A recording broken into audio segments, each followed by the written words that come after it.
that we will be recording this evening. So I've just clicked the record button for you all this evening. But to begin, good evening. Welcome, everyone. My name is Pauline, and I am the Head of Academic Operations here at Portobello Institute. We are so delighted to welcome all of you here this evening, and it's really heartening actually to see so many of you take time out of your busy schedule to be with us this evening. I had a quick look at our registration list earlier on today, and I can see that we have both current students, alumni, and those from further afield. And so really we are just delighted to welcome all of you who are here this evening. It's amazing I'm still hearing the beep, beep, beep, beep, beep as people join us, but no pressure. As I say, tonight's session will be recorded for those who can't join us, and the recording will be sent out afterwards. Your CPD cert will be sent out in the next, probably tomorrow, and the recording and some other resources that we've developed will be sent out later on in the week. This evening, we've got two really incredibly interesting speakers who I'm really looking forward to hearing from. The plan for this evening is that we are going to have both of our speakers present to you, and then at the end, we're hoping to have a Q&A session where our guests will do their best to answer any questions that they have. I have a feeling with the number of people that are here this evening, we're going to have lots of questions.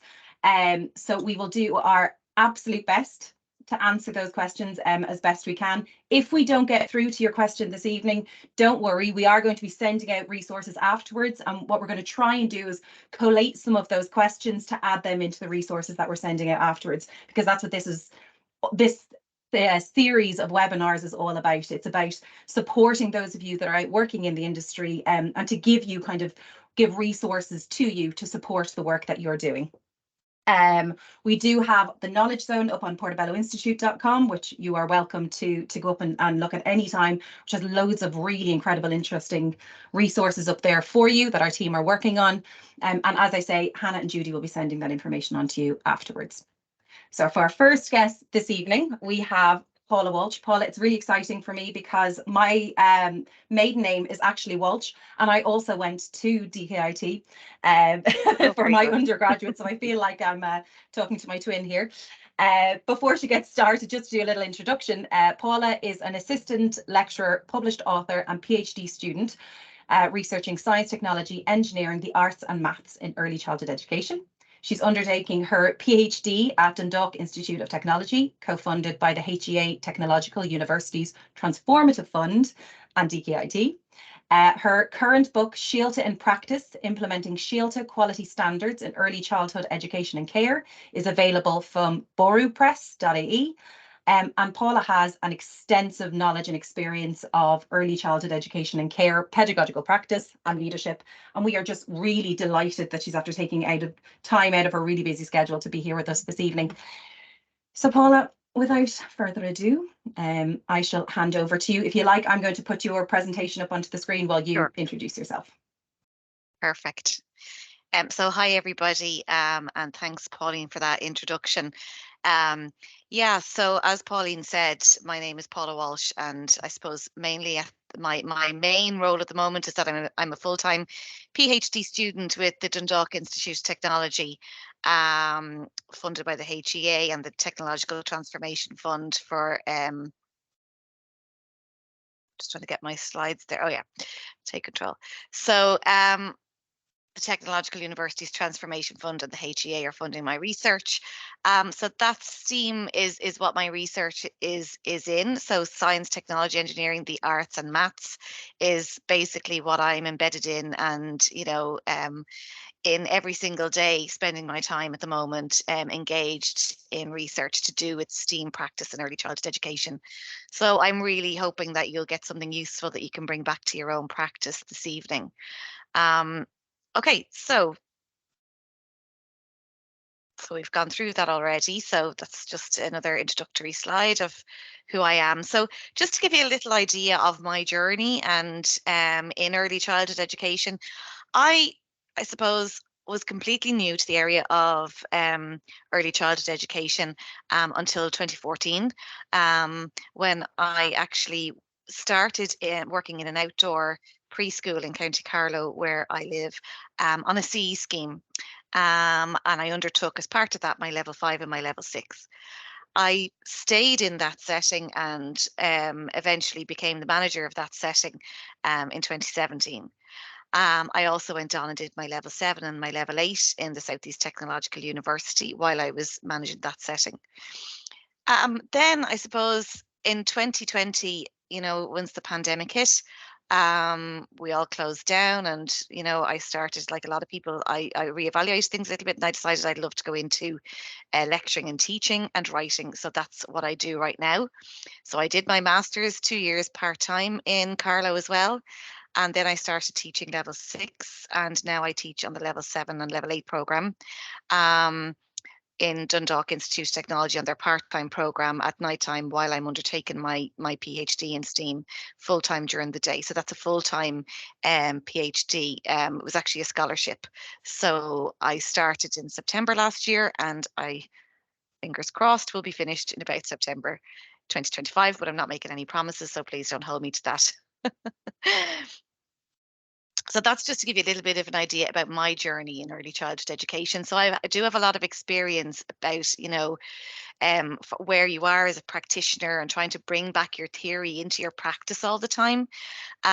So, I'm not just speaking about things theoretically. I know it would be lovely if you could do this and do that. I do have that practical experience of implementing it as an educator, and of implementing it as a manager in an early childhood setting on the ground. So to start off then, because it is STEAM that's the focus, and STEAM and wellbeing that's the focus of this webinar this evening. So for those of you who may not know, and some of you may know, STEAM is science, technology, engineering, the arts, and maths. You may have heard of the term STEM, which has been around for a good while, a decade at least, probably longer. But I suppose the term STEAM is relatively new in the terminology. And the difference is, as you've probably guessed, is that STEAM incorporates that A there in the middle. It incorporates the arts.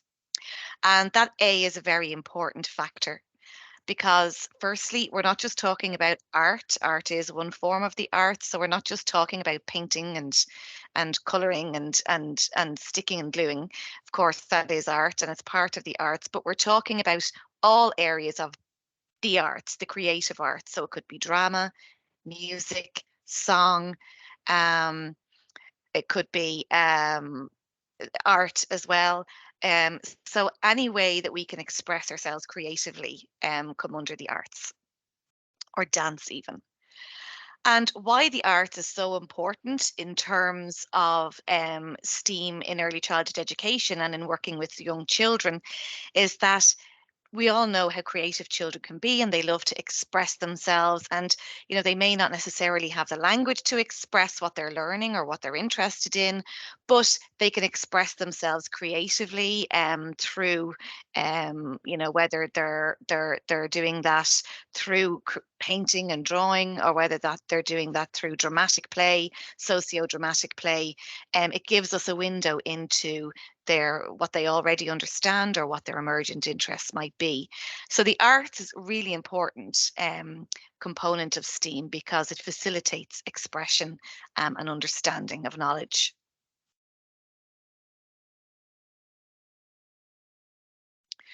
So what I'd really like you to remember this evening is that STEAM is not just an activity in itself. It's not like we say, okay, on Friday from 11 to 12, we're going to do STEAM. Okay, so STEAM can really be woven throughout children's experiences in early childhood education, throughout the day, throughout our curricula, throughout our free play, throughout everything that we do. It doesn't have to be, right, now we're going to sit down and do STEAM. And what you will probably find as we go through these slides this evening is that you're doing a lot more STEAM probably already than you realise. But STEAM is transdisciplinary. And what I mean by that is that it spans across everything that we do. So for example, I have a couple of examples here on the screen. So if we think about engineering, so building things, engineering involves maths, how many blocks high should my Lego tower be? Science, thinking about concepts such as gravity and balance, so and stability, so when will it fall over? Why does it fall over? Why does it fall to the ground? Why does it stay up? It also involves creativity because you're actually physically, if you take the example of a Lego tower or a Lego bridge, say, you're creating something. You're creating, a vision that you previously had of something that you want to make in 3D form. And also it incorporates technology. I mean, a bridge in itself is a form of technology because it's a tool that helps us to do something. Splashing in muddy puddles then, for example, that could be something that children are doing in their free time in the outdoors. It's not structured, but that then can give us an opportunity to introduce other areas of interest, like the weather. Where did the puddle come from? The natural world around us. Why does it rain? When does it rain? The different seasons and what happens. How the rain is useful for the plants to grow, etc., or for the birds to drink or take a bath. Differences between wet and dry, or maybe the puddles freeze over, and you have scientific concepts of it being to do with freezing and that. Or you could even go, depending on the children, where the children's interests take you. It could present the opportunity to talk about, deeper scientific, bigger questions such as the water cycle, so the sun evaporating the puddles and it goes up to the clouds, they get heavy again, the rain comes back down. All of these things and interest areas and opportunities for STEAM conversations and STEAM experiences could be opened up through the simple act of a child showing an interest of splashing in muddy puddles. So, as you can see there, it's not just STEAM is not just the one thing. There's it's across everything, transdisciplinary. So why should we incorporate STEAM in our early childhood education practice? Well, STEAM skills are in demand. So when we think about the skills and the dispositions that we want to develop in children, they were probably slightly different to the skills and dispositions that would have been imparted to us when we were smaller.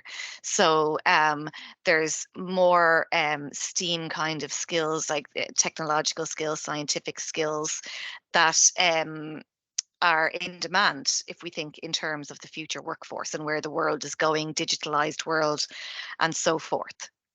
So STEAM in early childhood education has also been shown in the research to be linked to positive academic outcomes later in life. STEAM is more prevalent in educational policy in Ireland. You may or may not be aware that there's an update coming of ASHTR. They're working on it at the moment. And there was a literature review published around the update to ASHTR recently, earlier this year, I think it was. And if you look at that literature review, they talk about, unfortunately, they don't use the term STEAM, but they talk about STEM and they talk about the arts and creativity with STEM, which is the same thing really as STEAM. And there are sort of recommendations that be more explicitly included in ASHTR going forward. Even though if we look at ASHTR in exploring and thinking, talking about children, being curious and exploring the world around them and testing new ideas, that does facilitate STEAM and support STEAM. But STEAM is not explicitly referenced in ASHTR, and that's something that we probably will see in the update of ASHTR going forward. And then on to educational policy for both primary and secondary school. STEAM is becoming more embedded in that, and there's STEAM policies, STEM educational policies coming down the line from the Department of Education in terms of primary school as well. So it's really important, in terms of giving children access to opportunities to develop skills and dispositions that are going to be relevant to them in their current lives at the moment, and in their future lives going forward.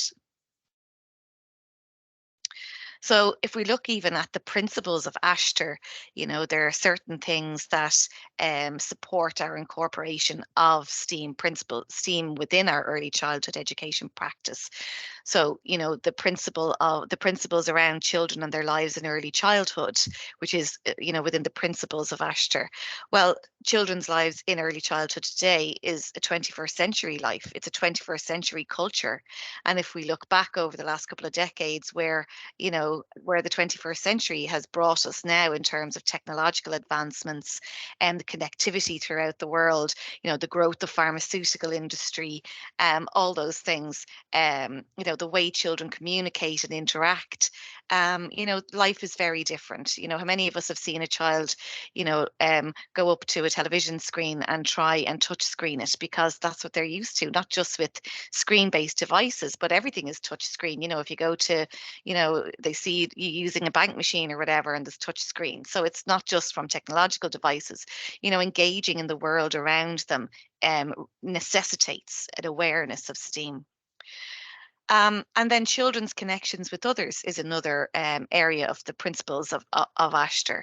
And the way children interact and connect with others has changed, not only in terms of thinking about, you know, devices and that, but, you know, we can help children to research topics of interest, because we have the world of the internet at our fingertips, you know, which obviously also brings a lot of responsibility with that too, you know, because there's obviously issues around, you know, ensuring that children are, you know, supervised, and that we can facilitate them to access, you know, correct information from reliable sources. But certainly, you know, children can, you know, look, we can help children to see educational videos on, you know, animals across the other side of the world, or perhaps we set up an email pen pal, you know, or video pen pal with a setting in Australia, or, you know, there's all those possibilities that are there that would never have been present to children before. And how children learn and develop. So again, that being an area within the principles of Ashter, well, as I mentioned in the previous slide, throughout the educational continuum from early childhood, with the updating of Ashter talking about STEM and the arts, right through to the educational policies coming down the line for primary school and beyond, STEAM is becoming more prevalent. And the reason is because of the different world that children live in today, 21st century culture, and, you know, and the future skills that children will need to have to engage in the world and to engage in a meaningful way in their community.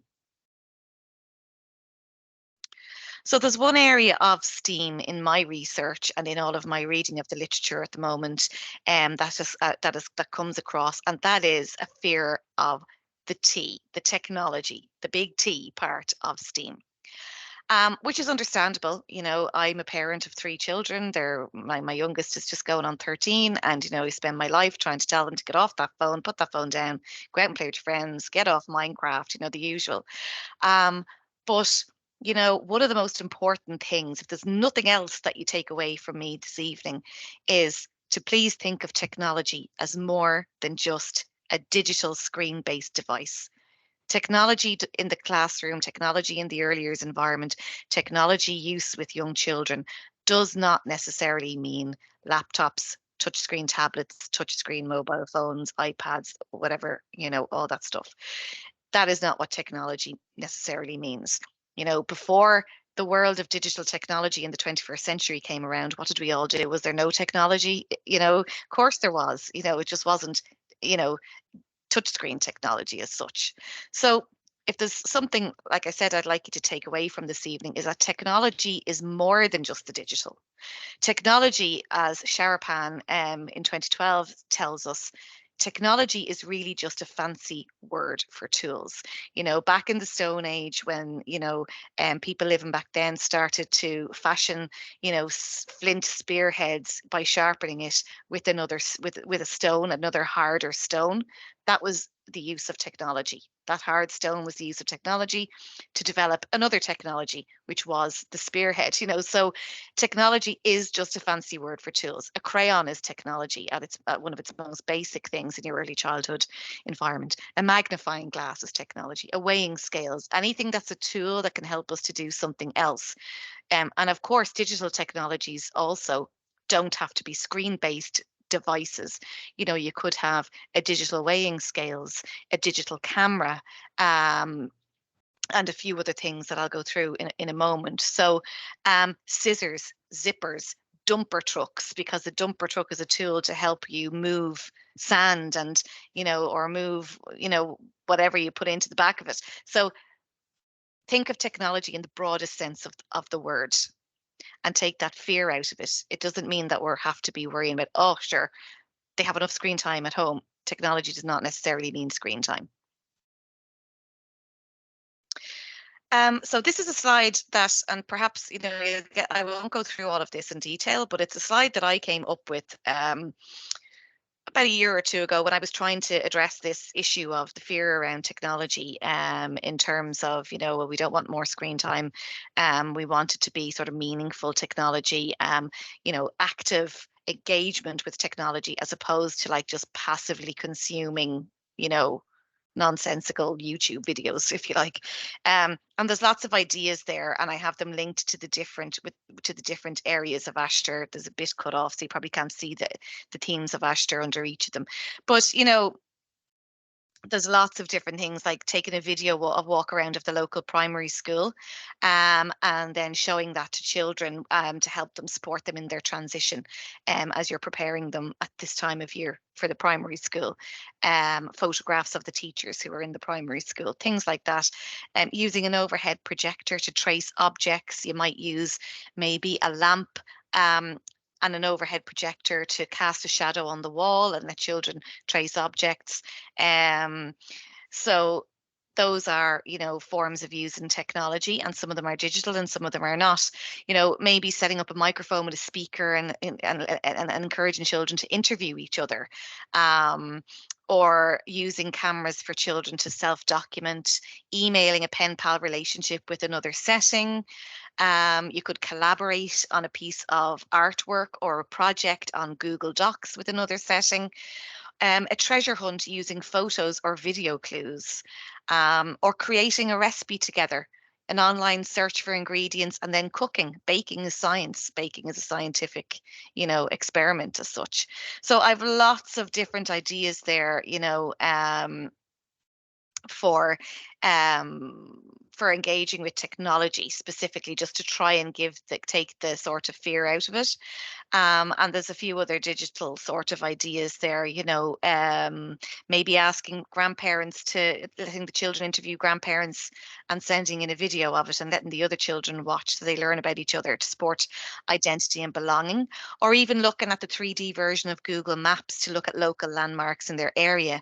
Then you could, spread out a big sheet of paper on the ground and work together to create a 2D or a 3D map, of their local area to support identity and belonging. And then you're looking at geography, science, engineering, all those things. So, really think of the area of technology, let your imagination run wild in terms of STEAM. In terms then of STEAM for children's well-being, well, I have a quote here from Mental Health Ireland. Well-being is feeling good about yourself, the world around you, and functioning well in everyday life most of the time. Being resilient and coping with the normal stresses of life is also an important attribute of well-being. So if we just think back to some of the things that I touched upon, STEAM concepts are, everywhere in the world around us, and in order to support children to meaningfully engage in the world around them, to engage in their community, then STEAM is going to be very important to that. I mentioned the example earlier, or even if you think of, when I was a child, my mother used to send me down to the shop to get like a pint of milk or whatever. Nowadays, I send my child down to the shop to get a pint of milk, but I send him down with my laser card, and now he's 12, and he taps it. So there's no need, it's different. So it's the same kind of dispositions we want to teach them, but understanding, money perhaps is less tangible. So thinking about the science and the technology and the engineering and the maths that go behind that, how does the money come from the bank to the shop when I don't hand them any money and I just tap this card, So different things like that we can discuss with children and help them to sort of question, instead of asking them, well, how do you think the money gets to the shop? Or, how do you think I pay for the milk with the card? What do you think happens? And being resilient and coping with the normal stresses of life. So STEAM opportunities are where children can, engage in what's called tinkering, where we give them certain materials and let them just cut and stick and glue and build and try and fail, and or putting all the materials for Play-Doh onto a tough tray, letting them make the Play-Doh. Maybe it's not ideal, it's a bit watery the first time. Why did that happen? Thinking about the cause and effect, that all builds resilience. Trying, failing, trying again, tweaking our idea and what we did the last time, and then succeeding. So that's all building resilience in, which is important for well-being, through mediums and concepts of STEAM. So well-being is much broader than simply how happy you are. It also includes how satisfied you are with your life, your sense of purpose, and how in control you feel. So, bringing back again those skills and dispositions for engaging in the world and the community around them that we bring, through engaging with STEAM, and helping children to feel that what they're engaging in is relevant and meaningful to them and their lives, gives them that sense of control, that sense of achievement, that sense of, I can do this, I can fix this, and STEAM is very important to all of that.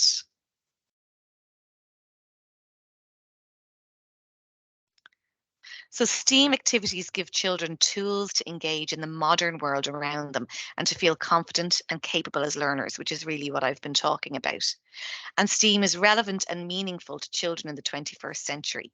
And the reason why I underlined and emboldened those phrases is because confident and capable and relevant and meaningful are two phrases that stand out from Ashton.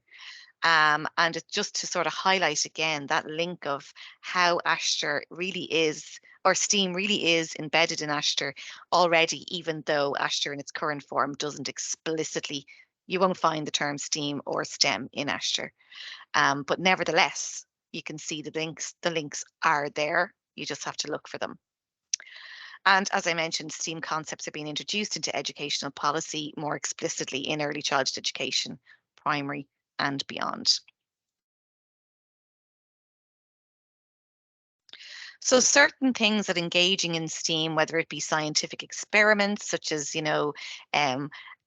floating and sinking, or mixing Play-Doh, or baking, or freezing ice cubes and watching how they melt, or technologies, or engineering, as I mentioned, building things, whether that be indoors or outdoors with natural materials, the arts and creativity in any form, and maths. I mean, maths is all around us in nature and, in our resources. So what are the benefits of STEAM then? Well, curiosity. STEAM, engaging in STEAM really develops children's curiosity. And as we know how naturally curious children in early childhood education are, it fosters their imagination.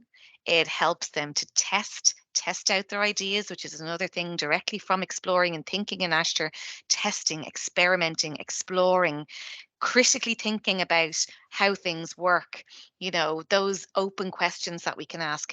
How did that happen? Why did that happen? Why did the water freeze outside last night, and then why did it melt today when the sun came out?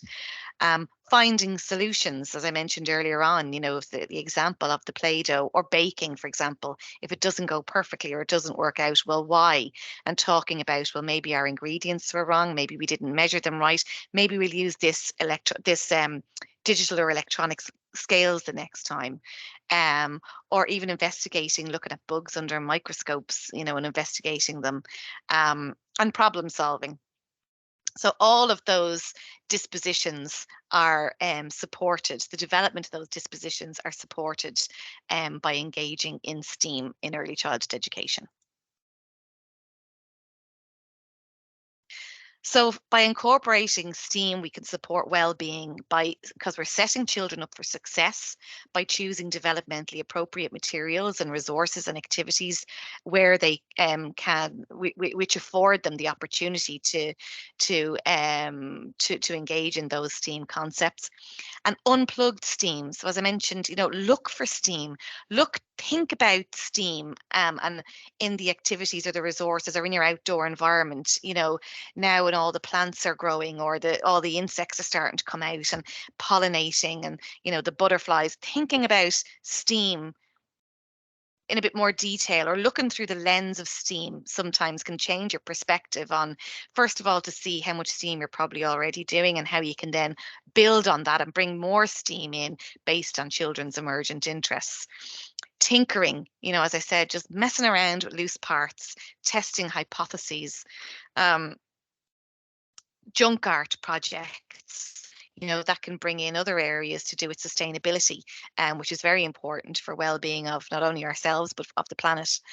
And really thinking about the process over the product. It doesn't matter if we set out to make, A, and it turns out as a completely different creation. That doesn't matter. I saw a wonderful idea. I don't know if anyone's ever seen it, of a gluing table online. And it's basically lots and lots of different like little blocks and beads and bits and bobs and glue, and the children can just glue and stick and make whatever they want, and it all sticks together. And then when that project goes on for as long as the children want, they then incorporate it maybe into an imaginary world, an imaginary play. They might bring in little figures from other areas, the small world area. Maybe it could be a castle today, maybe it could be, a village tomorrow, but whatever they've created, it's from their imagination. They've used, loose parts, and it's engaging in the process. They're learning about, you know, building things, engineering, counting things, sticking things together, testing what will balance on what, why do things fall. It's just letting children play out in that their in the process over project, not worrying about it looking like a perfect creation at the end. And I mentioned, just looking through the lens of STEAM to build on children's emergent interests and see where you can take them and where you can introduce more STEAM. Also, for children working together on something, or even engaging children in a group conversation about why did this happen or why did that happen, and thinking about those big questions, why, who, how, what, where, when, all those open-ended questions. It supports children to sort of work together and engage in teamwork and collaborate and share ideas, which are really important skills for them to have as they go through their lives. In terms of, resilience then, engaging in the arts can support children to express their thoughts, just being creative, whether that could be something as simple as supporting learning numbers, through song, or supporting learning about body parts through head, shoulders, knees, and toes. It helps STEAM helps to engage children, helps them to remember the language around certain things or the names of certain things in a fun way. And STEAM language is really important as well. So to help children to develop critical thinking and problem solving. So, when things happen, bring in the real words. Like, if they're talking about plants and, and why is it green? Well, you could bring in the word, photosynthesis, if that's something that you're aware of. Or, if they're interested in dinosaurs, bring in the word about, the Jurassic period. Introduce them to STEAM language. Doesn't mean you have to know all of it. We don't have to be experts in the Jurassic period. Or, if we're bringing in talking about space, bring in the names of the planets, bring in, the term light years, just language that we know as adults. Bring in that real world language to broaden children's horizons and to broaden their sort of critical thinking in terms of the world around them. Also, by engaging in the arts, and as an expressive form of children, you'll quickly know whether children understand what they're doing, or you'll quickly know what their emergent interests are, and then we can facilitate them. And that all means that, there's less frustration. And when we engage in the process over product and allow children to try and try again until they get something the way they want it, or until they get something and, they solve the problem, which we can help them do together. About, well, why did the tower fall over? Well, let's have a look at it. Well, why do you think? Why do I think? And do you think maybe that block on the top might be too big or too heavy or too light? So helping them to problem solve, helping them to try and try again, test their ideas, refine their ideas until they feel that, I can do it, I can fix it. That's really, giving them a lot of resilience, which is really, really important to their well-being as well. In sensory play, STEAM and well-being can also be, found and can be supported. So if we think about water play, well, we have measuring, pouring, thinking about volume and weight. In Play-Doh, they can make the Play-Doh, and you've got science there. We can think about scenting the Play-Doh, and then you're incorporating science around the senses of smell. Colored rice, touch, colors, Ice painting, we're thinking about the concept of cold, warm, freezing, melting, mixing of colors, creative expression. Shadow play and light tables, thinking about what are shadows and then looking at our own shadows. And then, sand play for building things is engineering. So that's all very sensory stuff, but we can see areas across the whole gamut of STEAM there. But in terms of supporting well-being, sensory play, as we know, is very calming and soothing. Maybe we put a little bit of lavender in the Play-Doh, and we can engage the five senses when we're facilitating sensory play. Again, then another area of STEAM, and I just have a few sort of examples for you, is thinking about musical maths is what I've called it. I don't know whether that's a real term, but it was just something that I thought sounded good when I was thinking about incorporating music and maths for well-being. So when we think about music, we're banging a drum, that's rhythm, that's beats, that's pattern, that's repetition, and it's music. And also it's good for well-being because we might be just banging out our frustration, or we could be expressing ourselves through the medium of song and through the medium of music, which, as we know, is very relaxing and is a stress buster when we're engaging in music and we're engaging in movement and song. So as I mentioned, patterns, numbers, thinking of the concept of sound and the different, why does that make that sound and that makes this sound? Why does a bigger pan make a deeper noise and a smaller one makes a higher pitched noise? Thinking about those things and making our own musical instruments, being creative. Could be a tissue box with a few elastic bands around it, whatever it might be. And as we know then, for well-being, music is good for dance and movement, and that's good for expression, releasing energy, developing gross motor skills, or it could be fine motor skills, depending on, if you're plucking strings or plucking those your tissue box guitar. Singing numerical songs helps us to learn about maths, and creating music together, helps us to engage in teamwork, helps for social development and for fun and collaboration. And the final, I think this is one of the final things I have, but is to think about STEAM in storytelling for well-being. And these aren't the only ideas around STEAM and well-being. These are just some that I thought might sort of whet your appetite and get you thinking about bringing these into your own practice. And so if we take the story of the three little pigs, but there's loads of stories you can bring STEAM into. You can see the picture here up the top. There's a little tuff tray with the pigs, the storybook, and we have the hay, the sticks and the blocks. Um, Also over here we have making a little house with marshmallows and bits of straw. The children can make just put that stuff out on the table, let them make their own houses. They can sort of test out what makes it balance. Why is my one falling over? Can I make it bigger? Is it too small? Will the cows fit inside? Or sorry, the pigs fit inside? You can see the brother, and I think they look like a brother and sister. I'm assuming they are because they've got blonde hair, but they might not be. We can see the two kids here, the little boy and little girl, and they're working together to create a house. So you've got arts and creativity there, construction, engineering, maths, it's all there.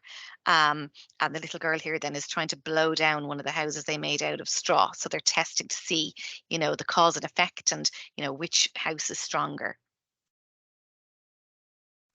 And there's so much really from STEAM that you can bring in and continue to build on in with just that one story. But if you think about other stories like Rapunzel, for example, letting down the hair and all that, height, and there's so many things. I had other stories which I thought of, but they're the elves and the shoemaker. I'd loads of stories that I thought of earlier on, but I couldn't have them all in here. I just thought the Three Little Pigs was a good example. And, to really extend, you could look at science, talking about wind energy, technology, various building materials, engineering, the design of the buildings and which one was stronger and why. In the arts, then we can have storytelling, that we can read them the story before we try and make our houses, acting it out, role playing. We saw the little girl trying to blow down the house, making and creating our own constructions. And then maths, thinking about construction, balance, weight, volume, amount, how many sticks do I need? Um, and in terms of well-being, with the story, how is the wolf feeling? How are the pigs feeling? Why do they feel that way? Which house is stronger and why? All these different questions we can ask that link into well-being. Can you build a house out of stray. Sorry, hay it should be. So I obviously was thinking hay and straw in my mind and wrote stray. Sticks and blocks. Or what other materials would you use? What do you think will happen? Let's test it out. What happened when we tested it out? And how would you fix it? So all of these things are good to support children's well-being, to get them thinking about different concepts of STEAM relative to them and their lives and what they would do. And then finally, it can go even farther. You know, what do wolves really eat if they don't eat pigs? Where do pigs actually live? Explore the wind and the weather. What are buildings made of? Explore different animal habitats. Just some ideas, you know, that you could really keep building and building and building upon it. Just that one story. And then tying into well-being, we could then go on and explore different types of homes around the world, to support children's identity and belonging and inclusion. Or we could, you know, encourage children. You may not be able to see it here, but this picture here on the bottom right is a fort. You know, I remember building a fort on a rainy day using duvets over the table when I was a kid.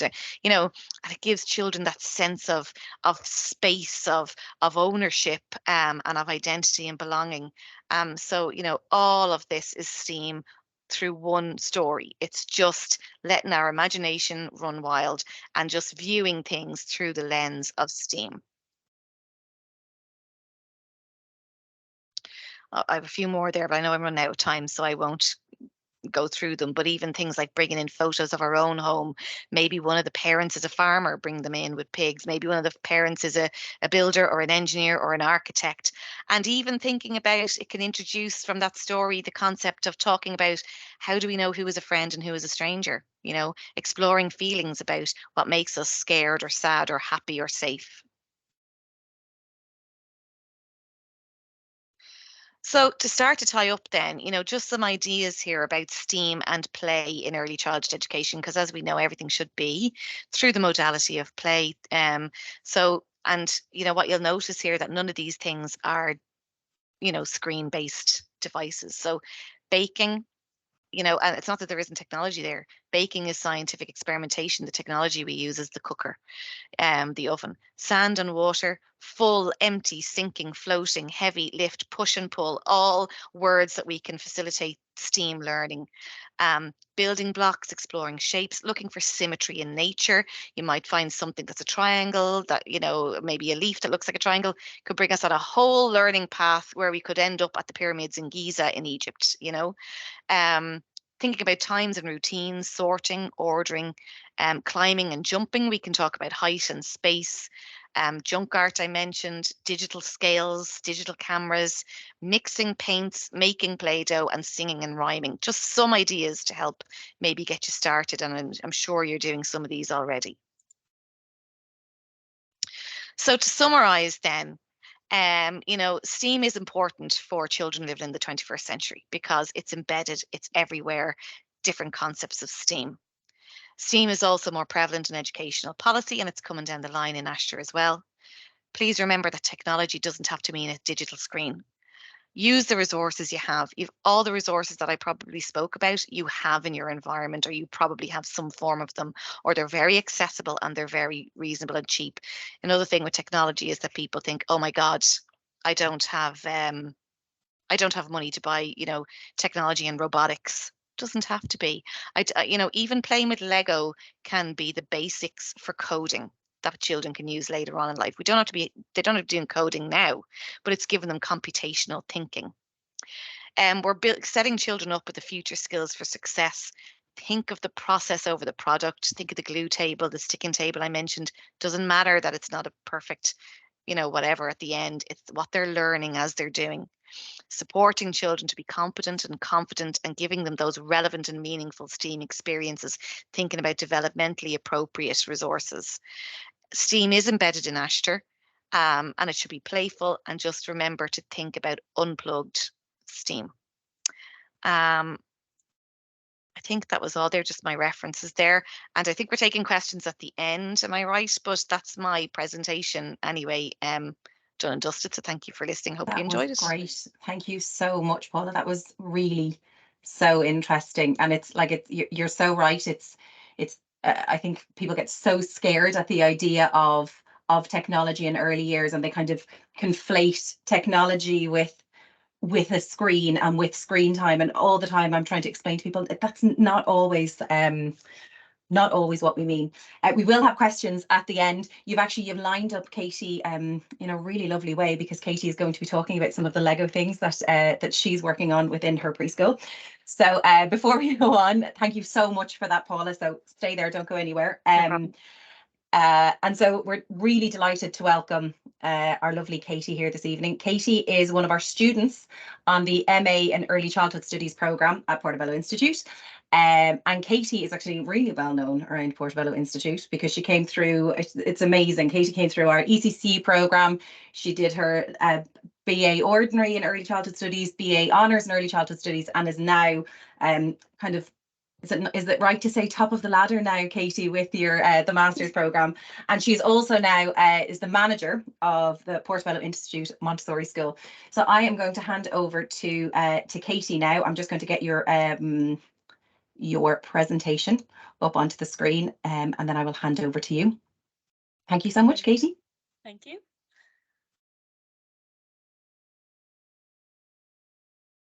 Okay, so hello everyone and welcome to the webinar. Please bear with me throughout this, as this is my first time doing anything like this. So if I stumble on any of my words, I am so sorry. So as Paulina said, I'm Katie Kelly and I am the manager at Portobello Montessori School. I have been working in Portobello Montessori School for a little over 4 years now. As I was studying in Portobello Institute, I got offered the AIM position in Portobello Montessori School, and as I was working my way up in Portobello Institute, I was also working my way up in Portobello Montessori School, with being the AIM worker and then being the practitioner. And also then in September, I was offered the job as the manager. So that's currently what I'm doing right now. In Portobello Montessori School, we're a sessional school, so we're an ECC school, and we have a total of 38 beautiful children and 2 practitioners and an AIM worker. So a little story behind Portobello Montessori School is that the majority of children within my setting have English as their second language. So when they come to us, it's actually the beginning of them learning English, because the parents are also learning English at the same time. So when parents are sending their children through us, they're hoping that the children will learn English from us.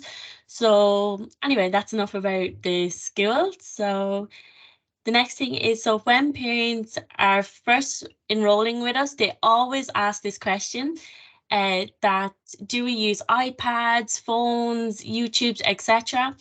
This is because when parents always ask me this question, it's because children spend so much time at home watching TV and watching the iPad, watching their parents' phones. And I've noticed that at the school, at the door as well, that the minute they go out, they're looking for the phones. So when the children are coming to us, the parents are hoping that they're going to be learning and not be sitting for 3 hours watching YouTube. So lucky for our parents, the only technology we use within our setting is a very, very old style CD player and also a speaker. So this is why it is very important within my setting that we're seen to be supporting STEM to help promote and also include and well-being in a different way than using technology. Okay, so one of the ways that we include STEM into the classroom is by working with Lego. Now, it's not like the normal Lego, like the little bits, it's big, massive Lego. So last year, Portobello Montessori School was actually the first preschool in Ireland to work with IET First Lego League Discovery Programme alongside the amazing team at Learn It, as they were supporting us throughout the whole way. The children, and especially me, loved working with the Lego, and it also helped the children to explore a real world theme, because when we were doing the Lego, the theme was transport. So the children got to explore transport that way. And they also got to learn through play, which was even better. So while working with the Lego, it helped to discover teamwork, all while having fun for the children. So on the next slide are some of the pictures from last year's class working with the, oh no, sorry, this slide here, sorry, so this is some of the children working with the Lego. So as you can see, it's a bit bigger. So due to the fact that children can use Lego to explore the experiments, build new things, solve problems on their own, while their past experience, such as Vygotsky, was seen to support this as well. And it allows to discover new exciting possibilities, and the products with the Lego are the ideal tools for supporting the supporting the children who need a little more time to understand certain concepts. So Lego also helps children to build vocabulary, and without supporting while the children are building with the Lego, I was able to witness some of the children learn new words, and emerging concepts can be explored and extended. For example, some of the words that the children were learning and some of the concepts were size, bigger, smaller, heavier, and light, or concepts of colors, which is really important for children as well, such as red, green, blue, and robotics, including the concept of left, right, under, over, similar, different, that sort of stuff. While the children were working with the Lego, they were learning to investigate together, because we did a lot of group work with the children when it came to the Lego.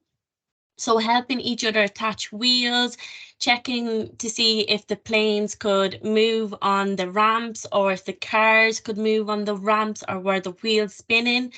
Checking to see how fast the cars could go down the ramps, because we used to get the children to build ramps and then they'd let the cars go down. So we used to see how fast or how slow they would go. And we also built train tracks, and we would see could the trains go around the tracks without any stoppage or anything.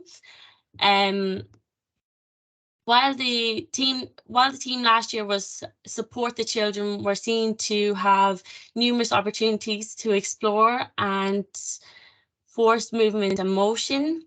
They also had the chance to explore transport, airplanes, airports, trains, boats, and amusement parks. So we had little cards that the children got, and it showed all the different teams and things that we could make.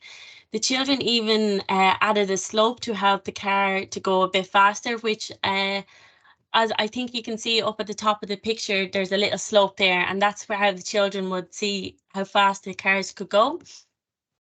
This all opened up to mutual opportunities to develop new language, and also to support creativity.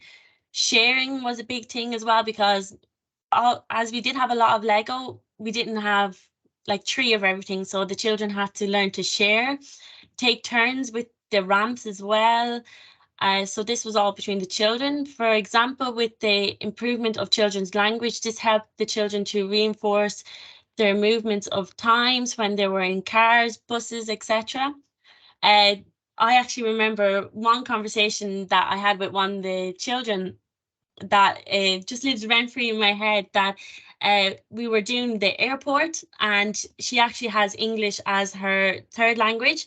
And she actually came up to me and was like, Katie, I remember when I was flying with Ryanair, it was really, really bumpy and the seats were really uncomfortable. So that's why I like flying with Ryanair, or with Aer Lingus. But she was able to tell me all this after she had met a plane up with her core memory.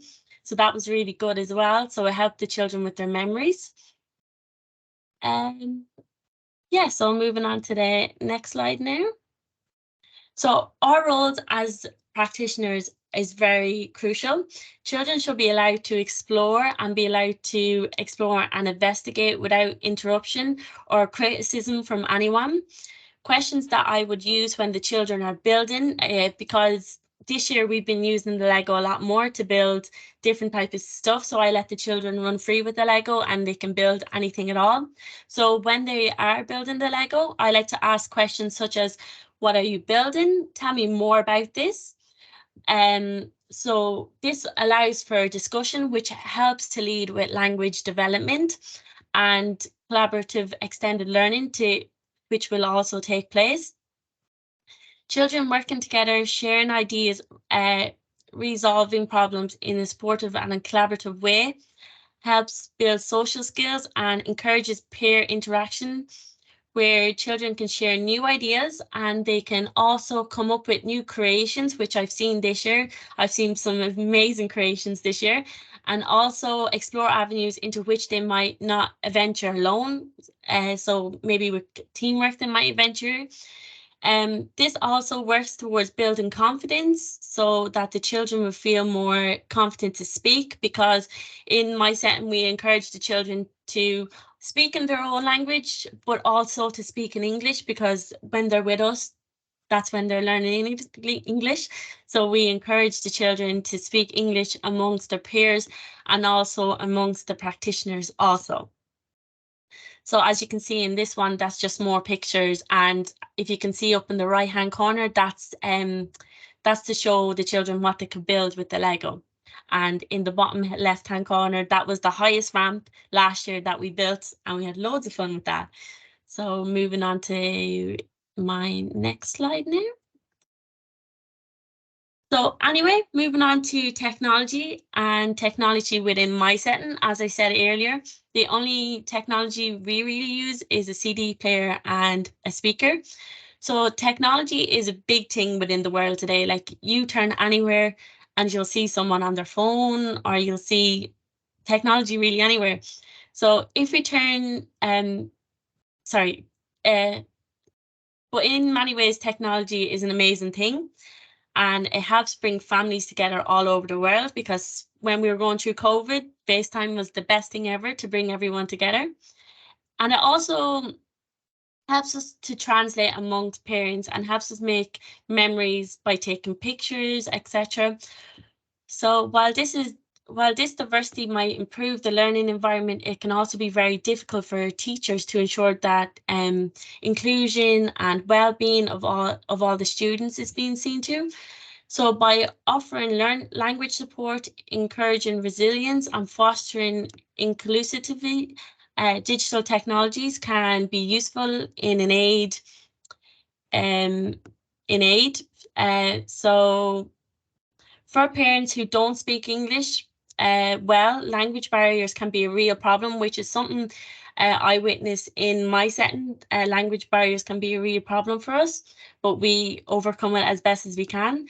Digital tools can help with language and make it easier for parents and practitioners to communicate. So at the moment, we are using a language app. So language transition apps, for instance, can translate to be spoken or written communication amongst parents and teachers, which is something we use within our setting, allowing them to do more effective and prompting inclusion and development, so everyone is feeling included. An example of a conclusion within our setting for parents would be our app that is called Child Diary. So that's the app we use in our setting. This app is placed for both practitioners and parents to connect and also to feel included within the setting. So no one can see the pictures, only the parents. So that's a good thing about it. The app allows us to upload the pictures throughout their child's day of what they are doing and who they are playing with and what are we doing in circle time and what sort of news we might have to tell the parents. So this also a place for parents to comment back. So it's a bit like Facebook, but it's just a bit safer, and to like pictures and all, and so they can comment back to say that's amazing, well done, and we can tell the children your mum or your dad's after saying this. This is also a place for me to upload the weekly and monthly plan, because I like to make sure that the parents are feeling included at all times. So every week and every month I'll upload our plans so the parents know if the child are coming home talking about caterpillars, that we're learning about caterpillars this week. So what is happening within the school day and any closures as well, I like to put up on the app. The promotion of inclusivity and the celebration of diversity can also be achieved using technology, such as digital storytelling and media creation tools. So with the use of these technologies, children may produce their own stories and videos that are representative of their cultural organs, a sense of their pride and belonging. This is something that our setting can relate to. So for World Book Day, I'm not sure if any of you saw on the Facebook pages and on the Instagram pages, our morning class took part in World Book Day by actually recording we're going on a bear hunt. So this gave the morning class the opportunity to bring the class favorite book, as we're going on the bear hunt is our class favorite book. So the children got to experience technology in the sense with cameras, microphones, lights, etc. Of course, this was all okayed with parents before we even did any of this. So while the children were working to bring the book to life, they also got to experience language development.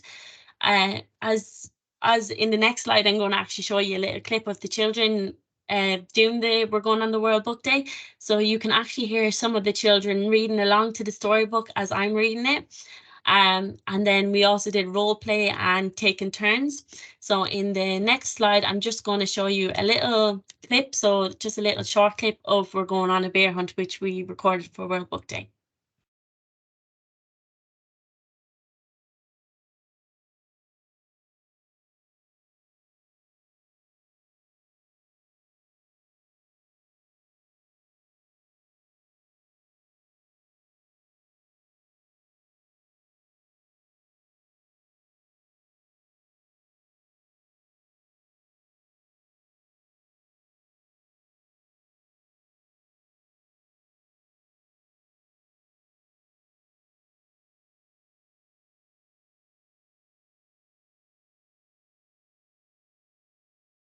So that's just a little clip of the children doing we're going on a bear hunt. I think they're actually going to put the link into the chat or send it out. I'm not sure if you want to watch the full version of we're going on a bear hunt. It's a really cute story by the children. So, okay, so another way that we include well-being and help the children deal with their emotions, etc., is through music. So we do a lot of music within our setting. So at least 4 out of the 5 days of the week, we will do music time with the children. And this is an opportunity for the children to sing along to songs, dance around the classroom, follow dance movements, and just overall have a great time when it comes to music. All aspects of the children's growth and readiness are for school, readiness for school, including intellectual, social, emotional, motor, movement, and total literally are sparked by music. It promotes promotes harmony between the body and also the mind. Early exposure to music helps young children learn the sounds and the meanings of words. Teachers naturally love music and utilize music to encourage the children to interact, and also helps students express love and joy and calm, and it also helps to soothe the children. So I noticed at the start of the year that if we play some music to some of the children who might be a bit upset, it actually helps to calm them down a bit. So by knowing how music can influence children's development, enhancements, social skills, and benefits kids of all ages, and parents can build on these impulsive for the children. Childhood musical exposure can really hasten brain development, especially in areas of language and also reading abilities. So learning to play an instrument can also boost stat scores and also mathematical scores, if you didn't already know that, and help children can exercise self-expression while developing their motor abilities by dancing to music. Both children and adults benefit from music ability to improve memory. In addition to having positive effects on growth, and also music. Music can also be enjoyable. So the physical well-being promotes exercise, eases tension within the children and in the muscles, releases feel-good hormones, and strengthens the immune system. Emotional well-being has a calming impact, lessens bad feelings, and words can solve as inspirational statements. As the social well-being to music encourages collaboration, boosts confidence and self-worth, and can instill social skills also. So that's everything I have to say tonight. I hope it was all okay and you all understood everything I was saying. So I just would like to say thank you to everyone for listening to me. Thank you so much, Katie, and well done. That was really so interesting. I know you were nervous, but you were amazing. Thank you so much. Do you know, it was lovely for me. So for those of you who don't know, I was able to support Katie last year on her rollout of the first Lego League within her classroom, and it's really lovely to see that not only are you what you did then, but that you're continuing that work now, and that you're building on what your understanding of it, and that your students are building on it as well. So that's amazing. I'm conscious of the time. It's now 8:05. What I'm going to suggest is that, and if this is okay with you, Paula, and with you, Katie, if we can do maybe 10 minutes of questions and answers now, if you don't mind that, and then we'll kind of aim to be done at around 1:15, if that's all right. So if anyone does have any questions there, that would be brilliant. Would anyone have any questions? I know there was a question that came in earlier. So how does the use of technology like WhatsApp contribute to the well-being, and in what ways can it be subtilized to support social connection and communication with families to support well-being? So if you want to, Paula, do you have any kind of feelings on that, on the use of WhatsApp? Yeah, I do. Thanks. I suppose WhatsApp is one of those areas that we need to be, I suppose, careful of in terms of GDPR. So talking about WhatsApp specifically is probably something that I wouldn't do, but in terms of using maybe, if you have some kind of software that you use in your setting that you can disseminate messages in some kind of secure way to parents, well then, if we take that maybe example instead of WhatsApp in itself. Absolutely. Because, if you think of parents, they can all see each other's phone numbers, and it's something that I've came across myself previously, and some people tend not to like to share that information with every other parent in the room. But certainly being able to contact parents, share information with parents, whether it be information to do with their child, sending them, I know some of the software packages you can send, pictures or short videos of what their children are doing throughout the day, which not only supports the well-being of the child using technology, but supports the well-being of the parent and engages that partnership with parents piece. And it also means that when the child goes home, maybe they can look at the video together and they can talk about what the child did. And, it just sort of makes bridges between the home life and the setting. So, which is really important to support the child's well-being and that connection with their family.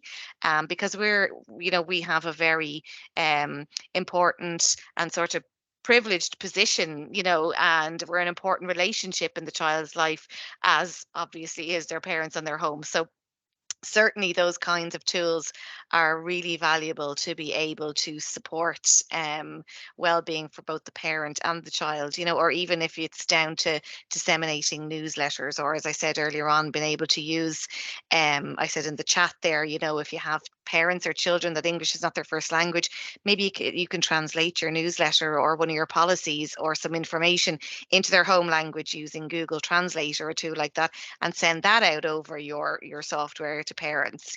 So yeah, it's certainly something that is very useful. But in terms of WhatsApp itself, that could be a GDPR minefield. Yeah, and I suppose that there's a couple of people saying that they're using kind of different apps such as Child Path. I know there's somebody there who said that they use WhatsApp broadcast, which means that it's a kind of one-way communication. What it does is when you do the broadcast, it sends it individually to the parents so they don't end up having each other's numbers. So that might be Right. for those of you that are looking to send things out, but in a quick blast without sharing each other's phone numbers to each other, that might be a way of doing it. That's great. Thank you so much. Another question there is from Julie is how effective do you feel music technology is in supporting the well-being of young children? So maybe expressing emotions, role play, taking turns.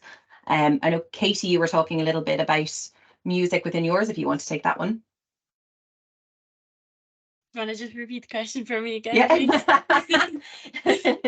So like how effective did you find like using music technology like using music within your classroom? How effective do you find that in supporting the children's well-being? So yeah, music is a big thing in our classroom. So like at the start of the year, as most practitioners know, like the children, they're coming in crying, they don't want to leave their parents, they're upset, we're total strangers to them, they've only met us a few times. So we actually use music to soothe the children, and we've noticed big time if we put on relaxing music or maybe the wheels on the bus and we're there, we're dancing, we're doing all the actions, it actually soothes them. It soothes them a lot. And we also have different CDs like animal noises, all them sort of CDs. And it's really good because it gets the whole class included. Everyone's working together to do the animal noises or to do the actions of the animals as well. So it's really good music. It does, and it makes so much sense because you know yourself, you know, when you're in traffic and you're driving along, if you've got really like aggressive music on, well, maybe it's just me, I become slightly more aggressive, so I have to like really think about what music I have on in the car as I'm driving long distances. So Neve says, I'm aware that Paula spoke about the fear of technology and the possibility of overuse of technology in children's lives. But I'd be really concerned with online safety with children using the internet. How do you suggest approaching online safety with the child?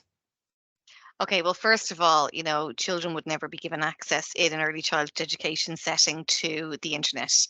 If we're using, I saw a really good idea that somebody put up on probably Instagram. I follow so many interesting pages that instead of, giving children actual working devices, they set up like, you might set up a play area like a post office. Well, they had an office and it had a laptop that didn't work and, a couple of other gadgets, but in their non-working state. There's no reason why young children need to be able to search the internet by themselves. And it is not something that I would, ever put into an early childhood classroom. In fact, if you look at the regulations, I'm sure it's probably breach of one of them if we did. But yeah, I mean, the research would sort of, it undoubtedly shows us that children do have access, maybe in the home environment.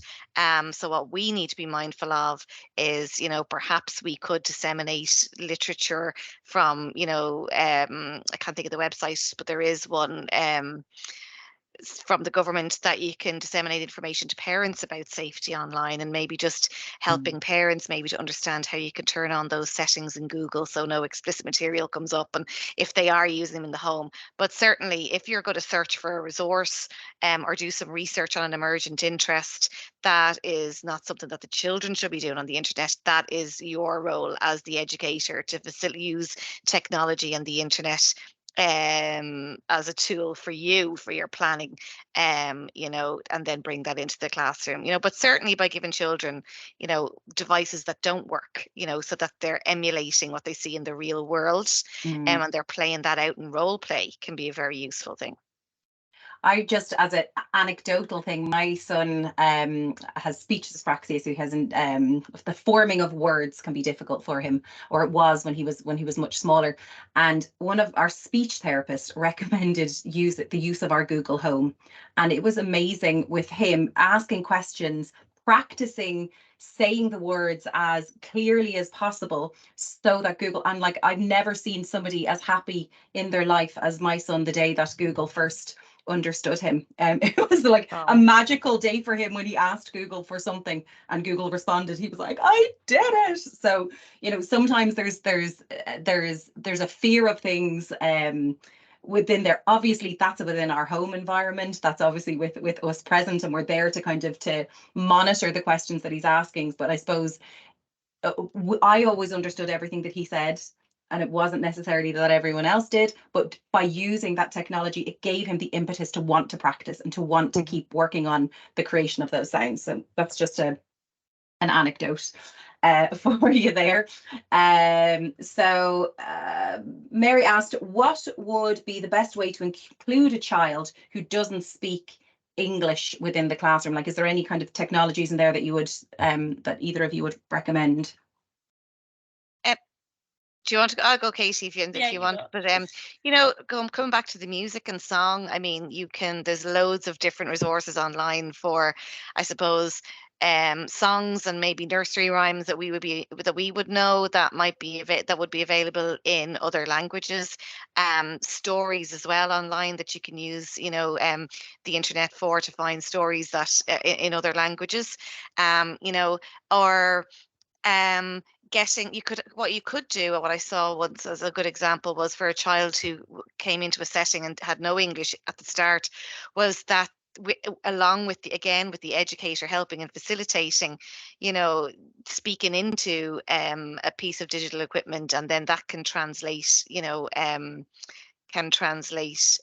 what the child was saying, you know, or videos maybe of their parents or somebody else, you know, or audios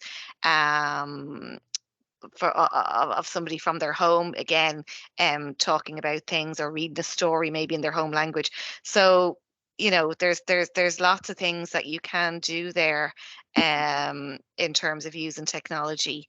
And like, but then if you think of the other areas of STEAM, you know, as I mentioned before, you know, just providing even lots of open-ended resources and materials and opportunities for free play, where children who may not have English as a first language can watch and engage and then learn and listen, but yet they can still play alongside other children. We've all seen children. We know that the language isn't necessarily a barrier when they're playing with one another, but you know, so that they can learn from their peers as well, that sort of social learning sort of theory as well.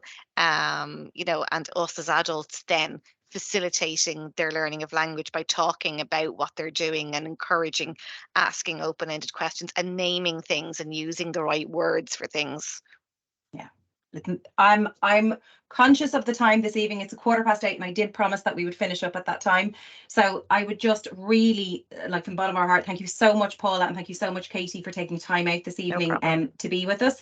I know there's other questions in there, so we're going to do our best when we're sending out resources to you guys to answer any of those questions as best we can within it. We will be sending out a recording of this event afterwards, and over the next couple of days, you'll also get your CPD cert and some information about upcoming short courses that we'll have available. So thank you all very much, and take care. Thank you. Thank you. Good evening, Bye-bye. everyone. Bye.